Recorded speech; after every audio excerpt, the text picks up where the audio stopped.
हरिशरण हरि ओम तत्सत। श्रीमते रामचंद्राय नमः। नमः परमहंसाय स्वादितचरणकमलचिन्मकरन्दाय भक्तजनमानसनिवासाय श्रीरामचन्द्राय नमः। वंशीविभूषितकरान्नवनीरदाभात् पीताम्बरादरुणबिम्बफलाधरोष्ठात् पूर्णेन्दुसुन्दरमुखादरविन्दनेत्रात् कृष्णात् परं किमपि तत्त्वमहं न जाने। वसुदेवसुतं देवं कंसचारूढमर्दनं देवकी परमानन्दं कृष्णं वन्दे जगद्गुरुं। गङ्गातरङ्गरमणीय जटाकलापं गौरीनिरन्तरविभूषित वामभागं नारायणप्रियं अनङ्गमदापहारं वाराणसीपुरपतं भज विश्वनाथं। प्रह्लादनारदपराशरपुण्डरीक व्यासि अम्बरीशशुकशौनकभीष्मदालभ्यान् रुक्माङ्गद अर्जुन वसिष्ठविभीषणादीन् एतानहं परं भागवतान् नमाम्यहम्। भक्त भक्ति भगवंत गुरु चतुर्नाम वपुए तिनके पद वंदन किए नाशहि विघ्न अनेक। बंदहु गुरुपद गंज कृपा सिंधु नररूप हर महामोह तम पुंज जासु वचन रवि कर।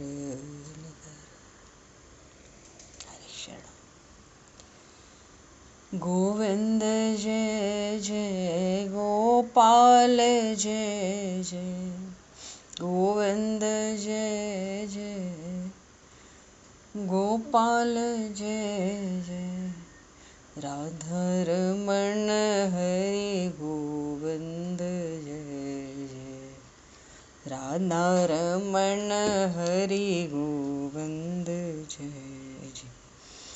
श्री राम जय जय ऋषिकेश जय जय श्री राम जय जय ऋषिकेश जय सीतारमण राम रघुनाथ जय जय सीतारमण राम रघुनाथ जय। गोविंद जय जय गोपाल जय जय राधारमण हरि गोविंद जय जय। श्री राम जय जय ऋषिकेश जय जय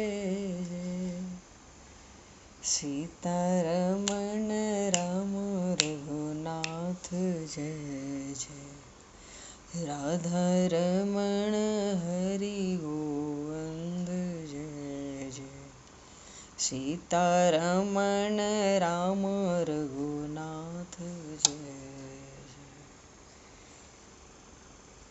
बोले श्याम रामचंद्र भगवान की जय। समूह राम दरबार की जय।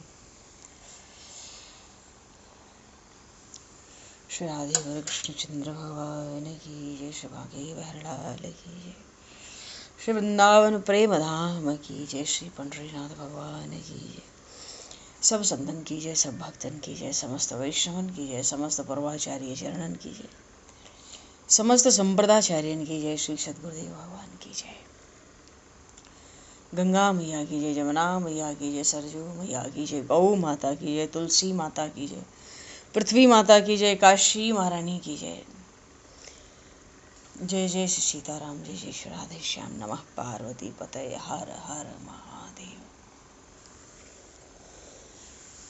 अनंत कोटि ब्रह्मांड नायक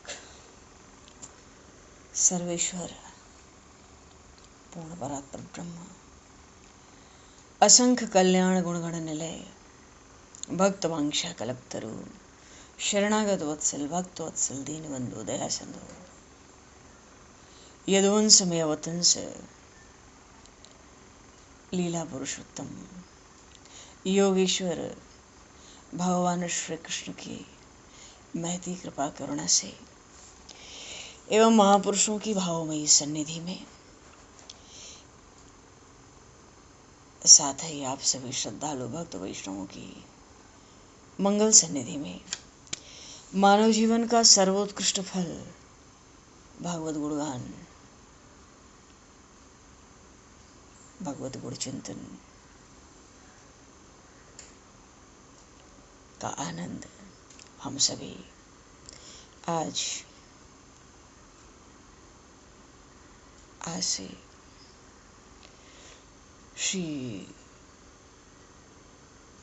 श्रीमद् भगवद गीता के चिंतन के माध्यम से प्राप्त करने जा रहे हैं। सर्वप्रथम आप सभी भक्तजनों के श्री चरणों में भगवत भाव से सादर वंदन, सादर नमन। आप सभी को यथा योग्य जय श्री राम, जय जय श्री राधे, हरि शरणम, जय जय जय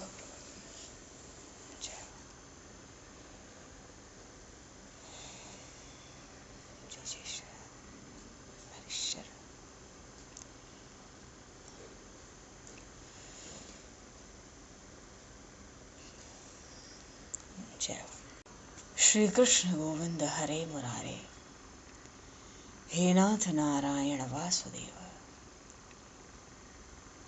जिह्वे पिब स्वामृतमित देव, गोविंद दामोदर माधवेति। श्री रामचंद्र चरणौ मनसा स्मरामि, श्री रामचंद्र चरणौ वत्सा गृह्णामि, श्री रामचंद्र चरणौ सरसा नमामि, श्री रामचंद्र चरणौ शरणं प्रपद्ये। पूर्व प्रसंग में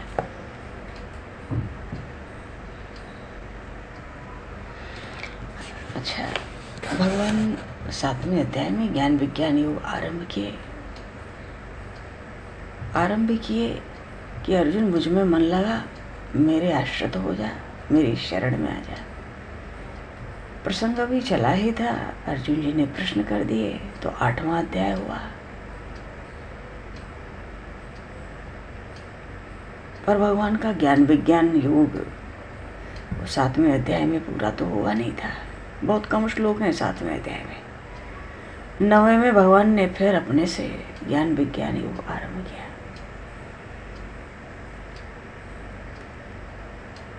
और प्रकृति का तत्व बताया, रहस्य बताया, कर्म की गति बताई, जीव की स्थिति बताई।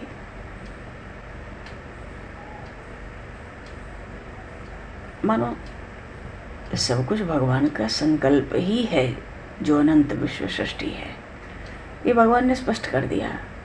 प्रकृति सहज ही मेरे अधीन है, मेरी प्रेरणा से कार्य करती है। यही जीवों के शरीरों का, मन बुद्धि इंद्रियों का निर्माण करती है और जीवों का बंधन करके बार बार उनको जन्म मृत्यु के थपेड़ों में डालती है। इस बात को भगवान ने बहुत ही संक्षेप में कहा। ज्ञान विज्ञान योग में भी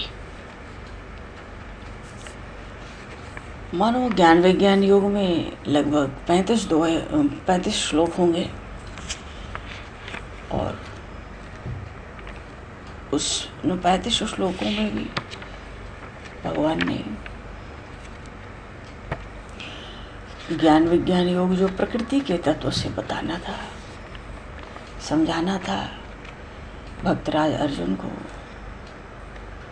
कुछ ही श्लोकों में आरंभ में कह दिया। और भगवान जिस विज्ञान रूपी ज्ञान को तत्वतः प्रकट करना चाहते हैं, 10 श्लोक बोले होंगे भगवान, और फिर भगवान भक्ति की ही महिमा पर आए हैं। और उसके बाद संपूर्ण 9वां अध्याय जो भगवान ने सहज ही आरंभ किया और अपने छूटे हुए 7वें अध्याय के ज्ञान विज्ञान योग को पूरा करने के लिए, तो फिर 10 श्लोक के बाद से तो 35 श्लोक तक मन मना भव मद्भक्तो माद्याजी मां नमस्कुरु, भगवान ने अपनी गूढ़ अनन्य रहस्यमय बड़ी गोपनीय भक्ति को प्रकाशित किया।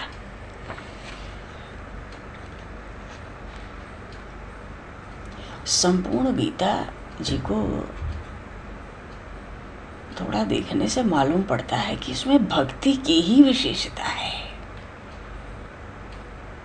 अगर इस पर ध्यान दें, कहाँ अर्जुन जी प्रश्न करते हैं, कहाँ भगवान स्वयं बोलते हैं, इससे बड़ा लाभ होता है कि जहाँ जहाँ भगवान ने स्वयं वाणी प्रकट की है तो क्या बोला है भगवान ने। अर्जुन जी ने जो प्रश्न किए हैं तो किन प्रश्नों का भगवान ने विस्तार किया, कितनों और किन प्रश्नों को भगवान ने तुरंत उत्तर दे के छुटकारा किया।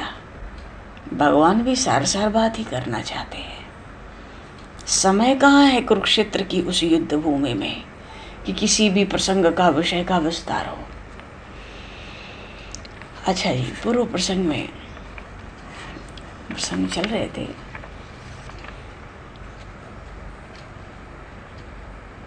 वैसे भी संसार में अगर हम निष्काम नहीं होंगे तो सकाम कर्म करेंगे, स्वर्ग का सुख पाएंगे।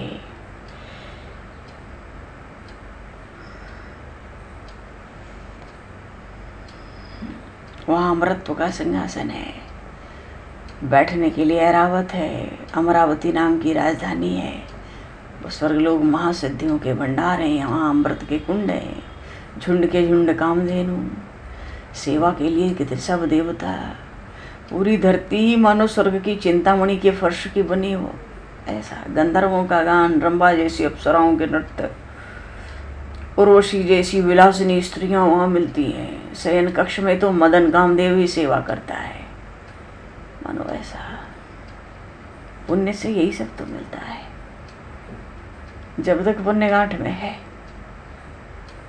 और जहाँ पुण्य समाप्त, इंद्र का भी तेज उतर जाता है। इसी मृत्यु लोक में वापस चले आते हैं सब। जैसे कोई विषय में आसक्त हो, वैश्या के चक्कर में किसी पड़ जाए तो एक दिन सर्वस्व लुटाकर दरिद्र हो जाता है।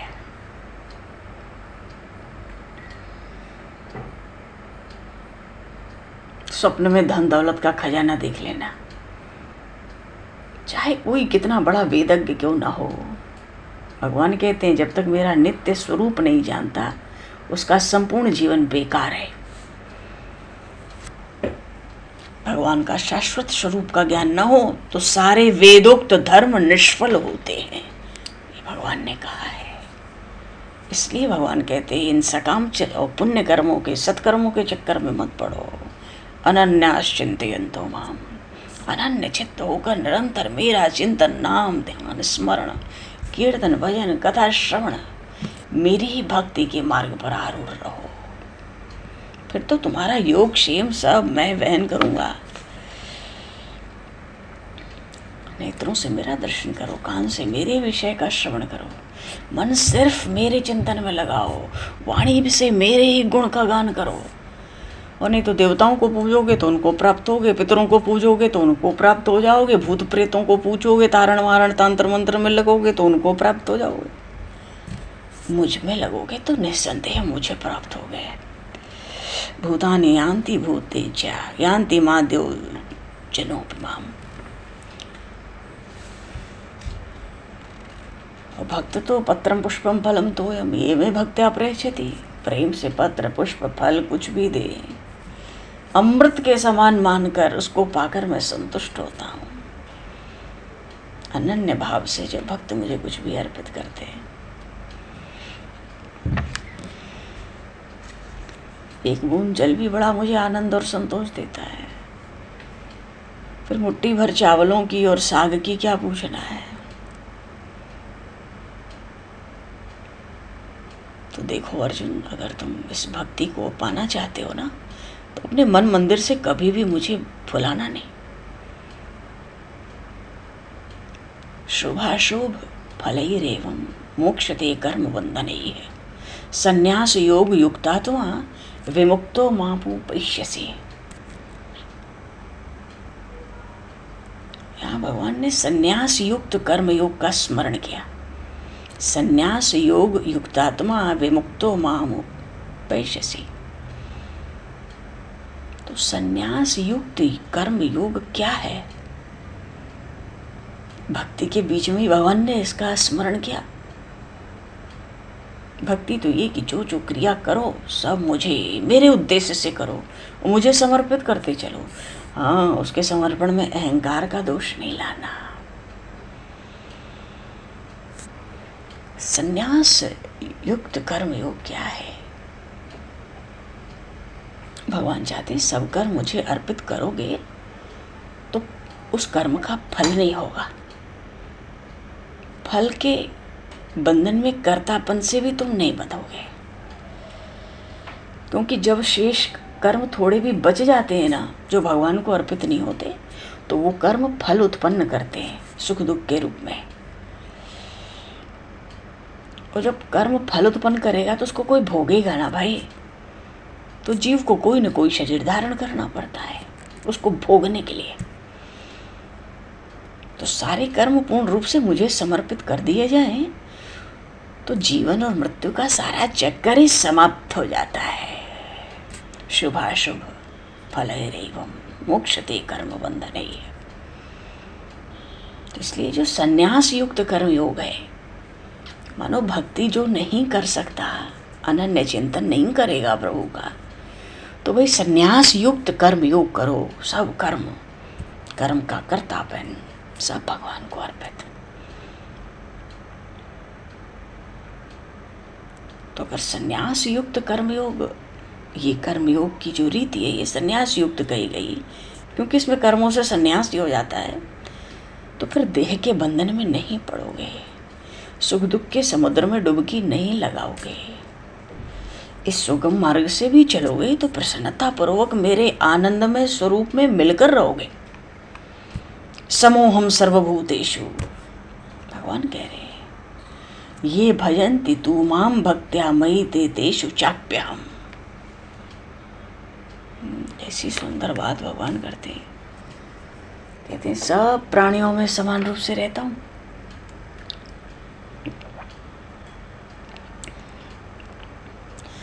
तो जो जीव मेरा सत्य स्वरूप पहचान लेते हैं वो अहंकार का नाश कर देते हैं। सब कर्मों और अपने सब भावों के द्वारा मेरा ही भजन करते हैं। मानो अपना समस्त जीवन, अपना समस्त कर्म मुझे ही समर्पित करते हैं। दिखते तो शरीर में हैं पर मेरे ही स्वरूप में रहते हैं। जैसे कोई व्यक्ति पड़ोस से कोई आभूषण मांग लाए और पहन ले,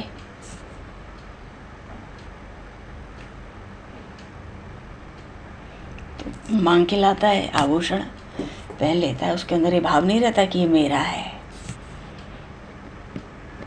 वैसे ही भगवान कहते हैं जो मेरा भक्त है ना, शरीर तो धारण किए रहता है, फिर भी उस शरीर को अपना नहीं मानता।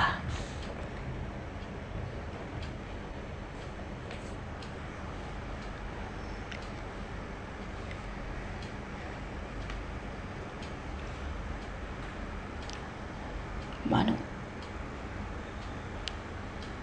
भक्त जिसके अंतःकरण से अपनेपन का भाव निकल जाता है, तो आयु अंतकाल तक अपनी आयु धारण किए रहता है, मनो शरीर धारण किया रहता है, पर कर्तापन का अहंकार नहीं होता। वो तो सब मुझ में आरोपित करता है, मुझे समर्पित कर देता है।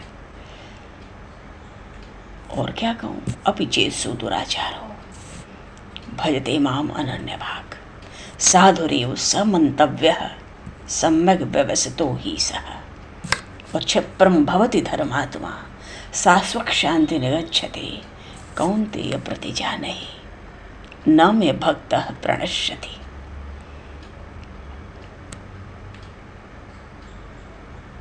अर्जुन, मनो ऐसे निर्मल प्रेम भाव से जो मेरा भजन करता है उसको फिर शरीर प्राप्त नहीं होता।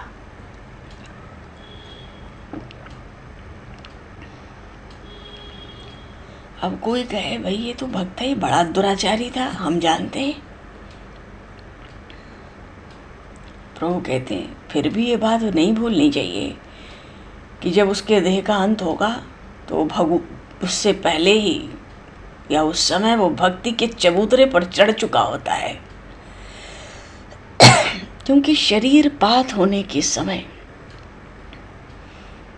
शरीर का अंत होते समय जैसी बुद्धि होती है उसके अनुसार आगे की गति का स्वरूप भी निश्चित होता है।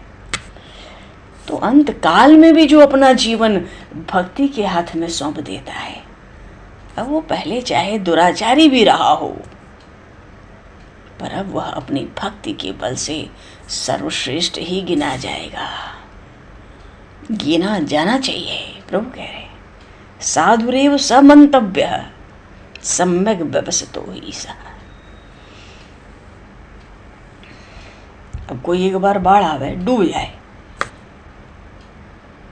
और फिर बिना मरे सकुशल बाहर निकल आवे बाढ़ से, तो पहले जो डूबा था वो तो व्यर्थ हो गया ना।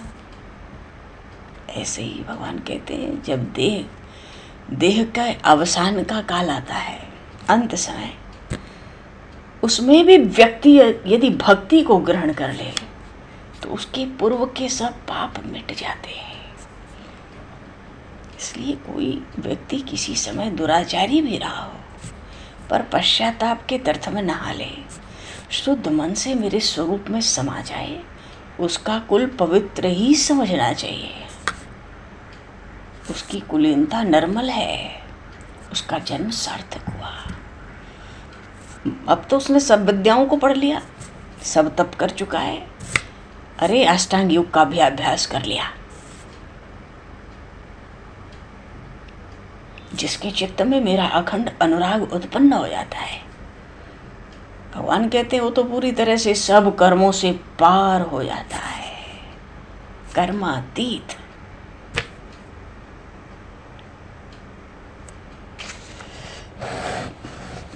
कितनी विलक्षण वाणी।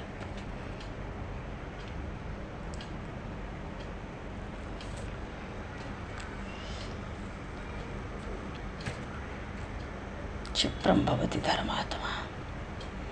इसलिए भगवान कहते हैं कौन्तेय प्रतिजानहि न मे भक्ता प्रणश्यते। अब यदि तुम्हारे अंतःकरण में ये भाव उमड़ रहा हो कि मेरा भक्त कुछ काल के बाद, मानो मृत्यु के बाद मेरे सामने होगा, तो भाई अर्जुन मैं तो तुमसे ये पूछता हूँ, जिसका निवास ही स्वयं अमृत में हो, फिर भला उसकी मृत्यु ही कैसे होती है?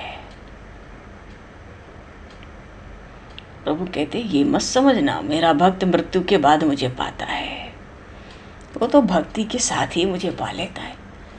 तो जो अमृतमयी है उसकी मृत्यु ही नहीं होती, वो तो बस शरीर का छोड़ना दिखलाई पड़ता है। और बढ़िया से बढ़िया कर्म, भगवान कह रहे हैं मेरी भक्ति के बिना अगर होंगे उसको महापाप ही समझो।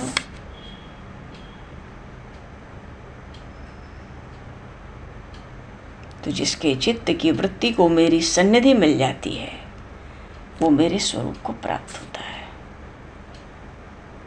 जो पूरी तरह से मेरी भक्ति करता है तत्क्षण मेरा स्वरूप हो जाता है। तो मुख्य तत्व यही है कि यदि किसी मनुष्य को मुझे पाने की अभिलाषा हो तो उसे पूर्ण रूप से मेरी भक्ति करना नहीं भूलना चाहिए।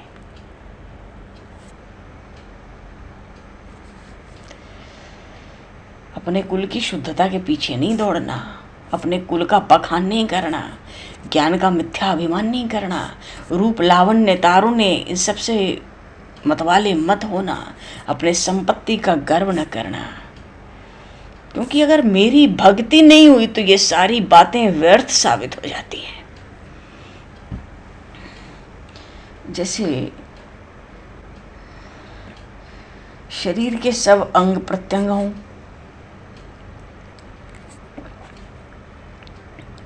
पर यदि उस शरीर में कोई चेतना ही ना बचे, भगवान कहते हैं मेरी भक्ति से रहित जो प्राणी है वो धिक्कार का पात्र होता है।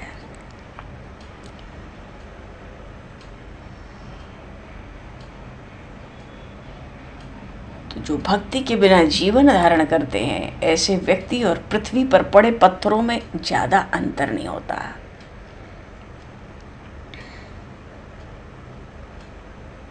भक्ति से रहित व्यक्ति कितना भी सामर्थ्यवान क्यों न हो, अपने दोषों का ही विस्तार करता है।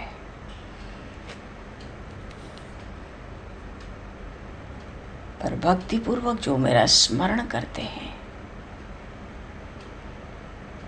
स्मरण करते ही वो मेरे स्वरूप को प्राप्त हो जाते हैं। उनका जो पशुत्व है ना, पशुपना, अरे भक्ति के बिना मनुष्य क्या है, भगवान कहते हैं उसका पशुत्व भी तुरंत समाप्त हो जाता है।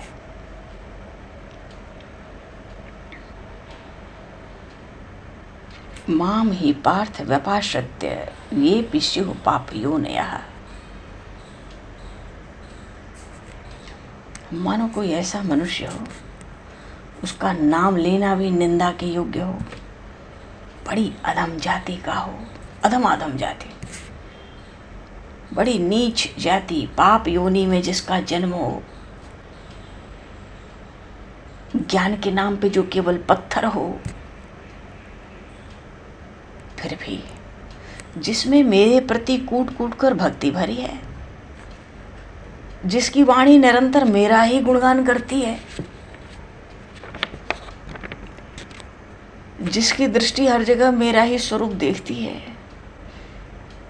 जिसका मन सदा ही मेरे विषय में विचार करता है, जिसके कान मेरी ही कीर्ति यश चरित्र का श्रवण करते हैं और तृप्त भी नहीं होते,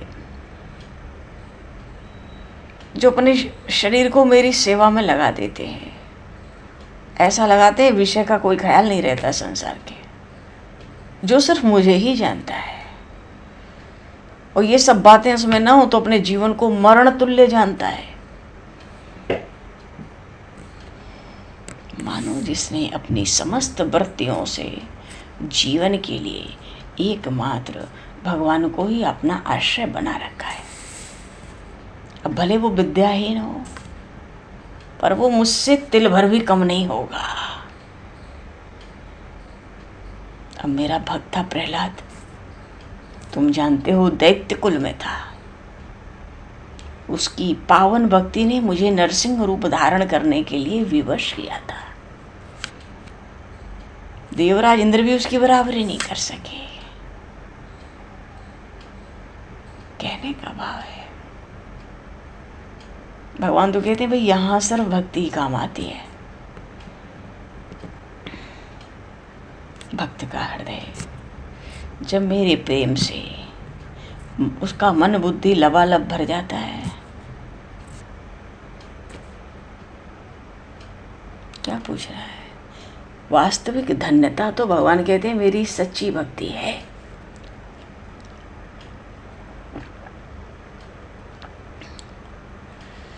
एक बार भक्त का मन मुझ में समा जाता है, उसके पूर्व सब कर्म मिट जाते हैं।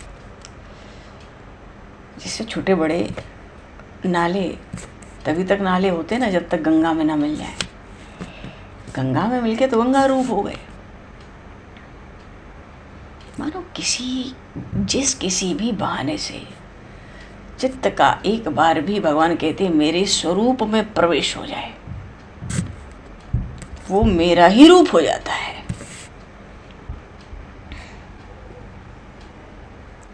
ये जो प्रेम के निमित्त ये जो ब्रजांगनाएं हैं, ब्रज की गोपिकाएं भगवान स्मरण कर रहे हैं, उनका अंतःकरण मेरे रंग में रंग गया, वो मेरे स्वरूप में हो गई तुरंत। कंस कितना मुझसे डरता था, शिशुपाल कितनी शत्रुता रखता था, किसी को प्रेम का बहाना था मुझसे जुड़ने का, किसी को भय का, किसी को शत्रुता का। और जो यादव थे, यदुवंशी मेरे गोत्र के थे, उनमें अपनापन था, ममता थी। महाराज वसुदेव माता देवकी में मेरे प्रति ममता थी। तो ये सब भगवान के साथ मिलकर एक हो गए ना। वो कंस हो, शिशुपाल हो, या महाराज वसुदेव हो, या गोपियां हो, क्योंकि कुछ न कुछ निमित्त बना के सब भगवान से जुड़ गए। कोई भय से, कोई प्रेम से, कोई शत्रुता करके, कोई बैर से। कोई ममता से, कोई उनका गोत्र होने के कारण, अरे कृष्ण हमारे गोत्र का है, यदुवंशी कहते, सब एक हो गए। जैसे नारद जी हैं, ध्रुव जी हैं, अक्रूर जी हैं, सुखदेव जी हैं, सनत कुमार आदि हैं, ये सब भक्ति के गुण से मिलके भगवान से एक हो गए।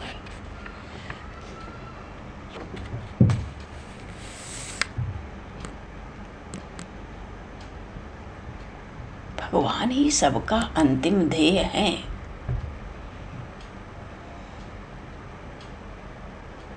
भगवान तो कहते हैं मनुष्य का जन्म किसी भी जाति में हो,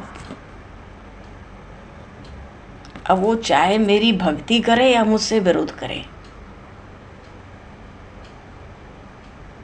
पर उसको होना चाहिए मेरा ही भक्त, चाहे मेरा ही शत्रु। यही प्रमुख बात है। चाहे किसी बहाने मनुष्य को मेरापन मिल जाए, किसी भी बहाने जिसने मेरापन कर लिया मेरे साथ, तो भली भांति जान लेना चाहिए कि मेरा स्वरूप उसके हाथ लग गया, वो अवश्य मेरे स्वरूप को ही प्राप्त होगा। चाहे उसने मुझसे कोई भी संबंध जोड़ा हो, किसी भी बहाने, पर उसका कोई संबंध मुझसे जुड़ जाना चाहिए, उसके हाथ मेरा स्वरूप लग जाता है।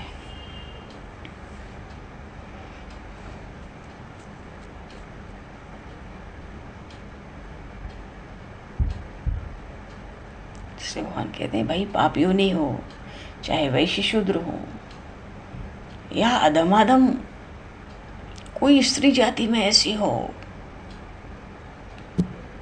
जहां ज्ञान भी पत्थर की तरह हो, पर मेरी उपासना से, चाहे वो चांडाल ही क्यों ना हो, चाहे वो विद्वान पंडित ही क्यों ना हो, मेरी उपासना से सब मेरे धाम पहुंचते हैं।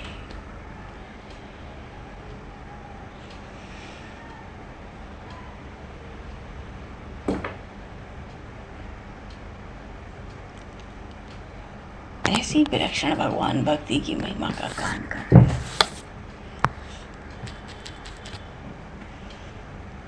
किम पुनर्ब्राह्मणाः पुण्या भक्त्या राजर्षयस्तथा अनित्यं सुखम लोकमिमं प्राप्य भजस्व माम्। बड़ा सुंदर श्लोक आया है जी। और इसके बाद एक ही श्लोक और है, मन मनावो मद भक्तो मात्याजी मां नमस्करो माँ में वैशिष्य युक्त वैम आत्मानम मत परायणः। और इन 2 श्लोकों के साथ इस 9वें अध्याय का भी विश्राम स्थल है।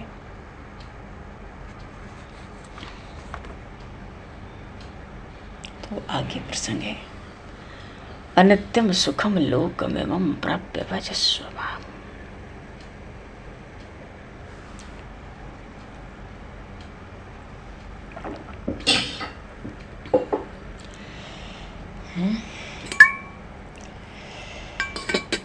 बोलिए श्री भक्त वत्सल भगवान की जय।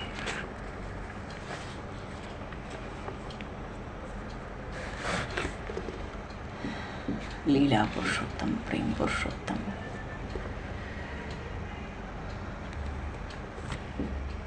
भगवान श्री कृष्णचंद्र की जय।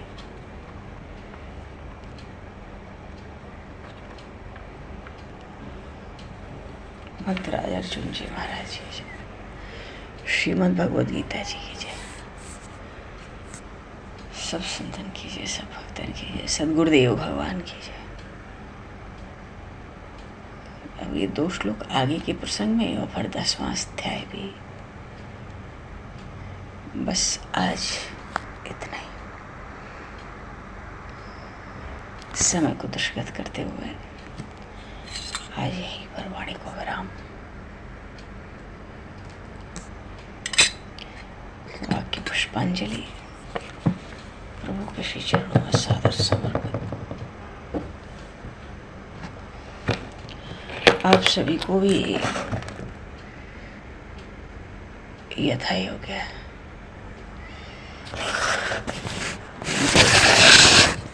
जय जय श्री राधे। हरिशरणम। जय श्री